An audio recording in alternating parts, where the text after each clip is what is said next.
Welcome to Friday's video and our second master series. This is the 8th video in our master series and we are into analysis. So the first tool that we want to talk about is the Null Test and how it can be used to analyze audio. First of all, the basic concept here is when we put together the session that I had recommended at the first video in the second master series, that first sound file that we put together, I've duplicated that complete, so that it's created a second track that's an exact duplicate of the first track and the exact duplicate of that piece of audio. Now, if you play them both together, you're going to hear a doubled sound of that, correct? So on the second track down here, that I've put a phase inversion tool. If it was stereo, if the track was stereo, there would be a left and right invert phase. But on a mono, there's just one. So I've inverted the phase on the second track. So what will happen is you get phase cancellation, and there's some videos on sound and phase on my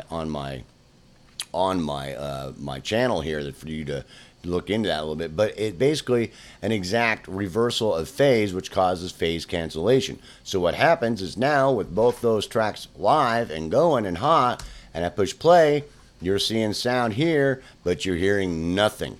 They're canceling each other out, so you absolutely hear no sound. If you turn either one of them off, all of a sudden you get sound. Does that make sense? So the concept here is pretty simple. This is a huge tool for doing a few different things. The first thing is that, you can see the differences from what you've done. Like if I take this file and I transfer this to a rendered audio, and then up here, I do any type of processing on it or any type of work on it, and I render that. If I select on this track to play overlap so that both events laid on top of each other will still play, drag this track up on top of this one so they're perfectly aligned, and command bounce them into one file, you'll have a file that will be the difference of those two tracks. Does that make sense? It was a really cool thing. But also is that with one of them inverted, you can go into here, you can pull out your spectrum meter and your scope, your level meters, your VU meters or whatever, your equalizer. You like to check things out with that. And you can go into here and you can say, let's say I've got the equalizer and I've got this looped and I'm going to do the high end. So basically what happens here is if I go back to the default here, to where there's nothing happening, I still have phase cancellation. But if I adjust any one of these parameters of adjusting the equalization, it starts to show you the difference. So you will actually be able to hear the difference. If I turn it up real loud, you'd be able to hear that I'm raising the high end, I'm getting hiss. Does that make sense? But just that. I'm not hearing anything else from the file, just the difference of the work I did with this EQ. So what I can do is I can go in here and I can, turn one of them off to hear what it sounds like without it. So basically what I would do is I would turn the one off that I'm doing the EQ work on off to hear what it sounds, what that sound file sounds with nothing on it. Just because it is inverted doesn't mean that it still sounds the same. And I can turn this one back on and then I'll hear what's being added to this track up here. If I turn that off, and bypass that, I'll hear that original track just the way it is. And if I unbypass it, I hear that added content. If I put this one onto it with the phase inverted, I hear the difference, which means basically I'm hearing this track and I'm hearing what I added with the equalizer. So that's a really simple concept to get in your head. And with it turned off, phase cancellation again.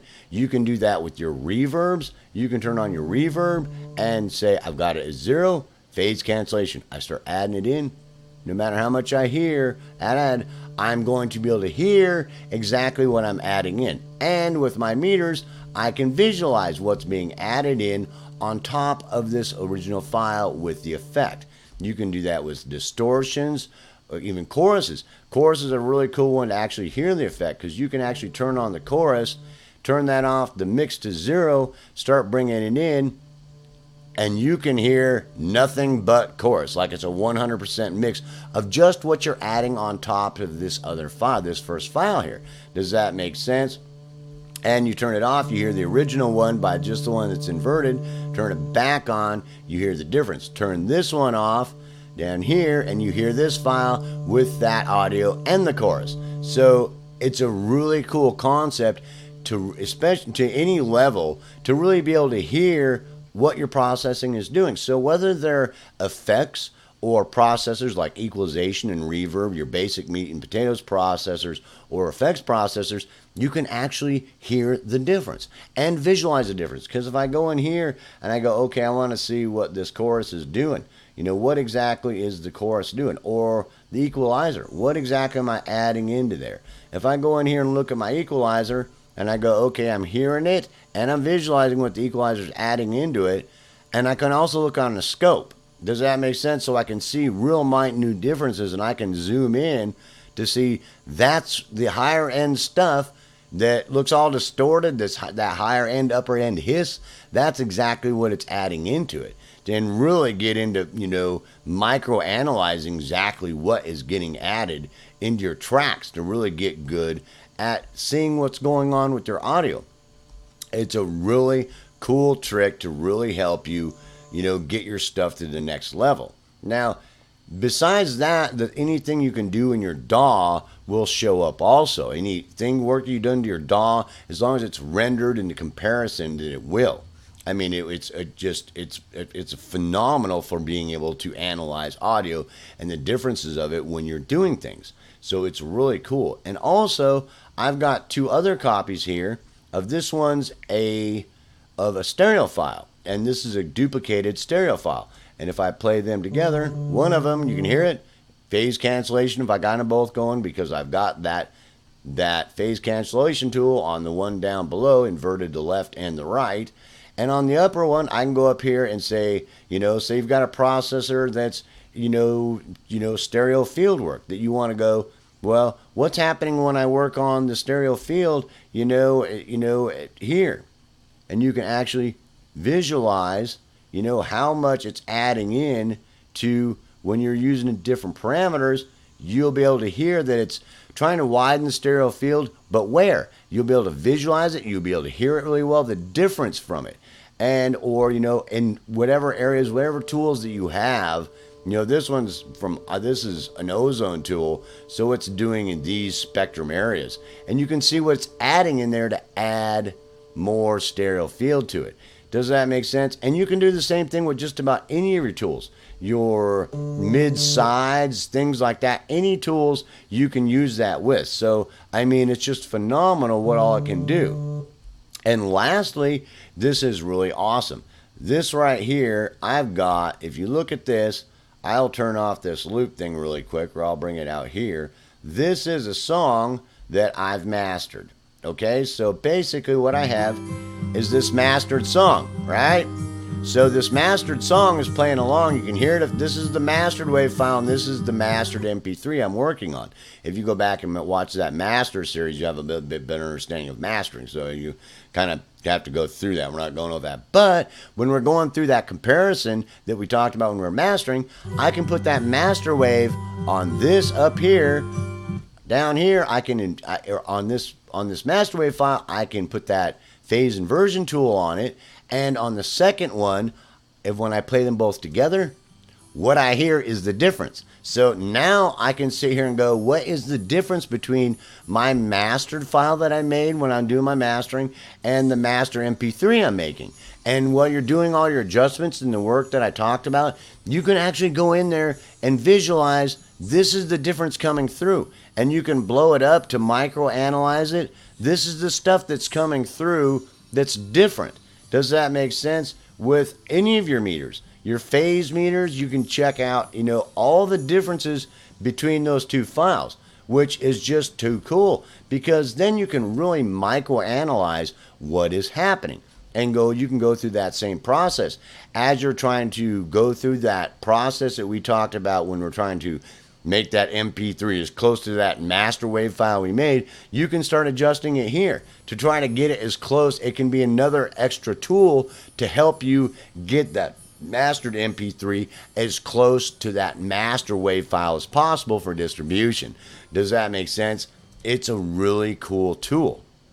So, it's pretty simple. The concept isn't very difficult, and the usage of it isn't very difficult. The basic understanding of it is really simple, and it just takes practice utilizing it, because you can just about analyze anything you're doing to your piece of audio to see what it's doing to it. So, we might not pull it out a lot when we go through this series of analyzing our processors and stuff like that. We probably will a little bit. So when we get to that, we'll get there. We're going to analyze our analysis tools next. But this is a really cool tool, especially for your beginning and immediate. And for those that are really advanced, that are doing some really finite work and some really delicate work, this can really help you, especially during mastering, because you'll really be able to hear. It's like you listen to your master wave file, and then you've got the other one playing on top of it, and you can hear, that's all the crap that's the difference between my master wave file and my MP3. You can sit there and listen to all the garbage coming out of your speakers and try to adjust for it. You can only adjust so much, so don't get really frustrated.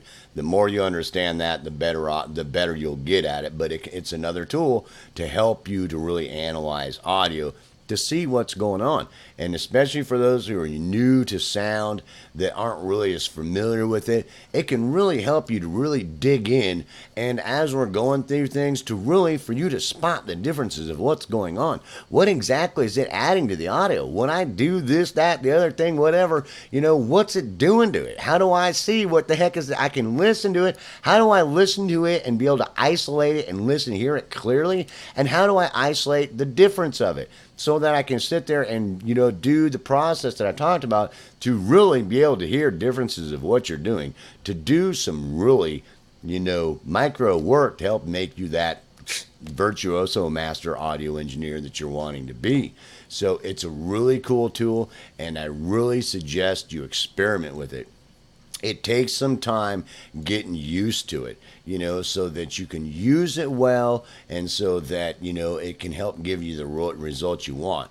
One big thing to remember is things got to line up just about perfectly. So you get micro down in the timeline and trying to line things up, and it's like, it's got to be right there, bro. It can't be, those two files start right there. I can see it start right there. Right there, and it's like they gotta line up, right, pretty much perfect, really close. If they're not really close, your fades, anything you got going on, they gotta line up. Everything's gotta line up really well, otherwise it doesn't work and it doesn't invert it. But it'll be pretty obvious when you stick that phase inversion tool on one of the tracks that I'm still hearing sound, which means there's a difference between those two tracks. Either you don't have them lined up well enough, or they're just plain different, and so you'll hear the differences. Does that make sense? Whatever is different, you will hear it. Does that make sense? So it's a really cool tool to help take your productions and your abilities as an engineer, your listening abilities, and your fine-tuning abilities to the next level. So peace, hope, love. I certainly hope you enjoyed this video, and I'll see you in the next video.